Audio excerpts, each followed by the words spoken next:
大家你哋好啊，我係 Frankie 葉啊，咁嚟緊7、8月課程呢，咁我會教大家呢就好多有關 physics 嘅概念啦，咁啊同埋啲技巧咁樣嘅。咁啊，首先講個 S4 嘅同學先啦，S4 同學呢，我為你哋準備咗呢就係波動學啦，或者 wave 啦，同埋呢一個呢 mechanics 即係力學咁樣。咁啊唔好等話學校呢就教咗先喎，咁你可以呢就諗翻就係話當我呢一個幫你先補個底，然後呢就翻學校呢再聽學校教多次呢，就當學校嘅老師好似補習咁樣，你就發覺呢自己呢個料呢就可以應付到好多嘅考試㗎啦。好咁啊，又到升 S5 嘅同學嘞噃，咁啊你哋 hea 咗一年嘞噃，個感覺點樣呢？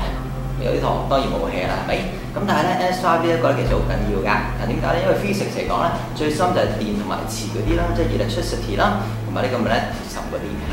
咁啊，我呢度咧就會為你準備咗咧就係 wave 啦、波動學啦，咁啊電啦、electricity 啦，其實最深就係 electrostatic 嗰扎啦。咁另外咧仲有係magnetism 磁學，係俾你哋喺暑假入邊咧就報讀嘅。各位升 S 讀嘅同學，你哋好啊！咁啊嚟緊星期度啦噃，有冇驚咧？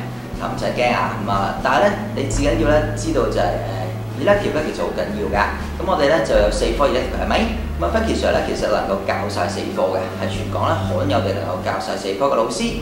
嗱咁我咧喺暑假入邊咧會幫你準備咗2個先。第一個咧就係 Atomic World 原子世界啦，第二個咧就係 Energy and Use of Energy 能量及能源使用嘅。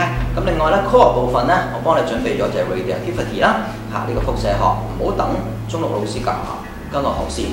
知唔知啊？時間好緊要㗎，因為將來咧上堂嘅時候咧，你好多 SBA 啊，好多譬如話去啲院校度 physics 嘅時候咧，你冇時間補習㗎啦，咁所以咧加把勁，而家衝啦！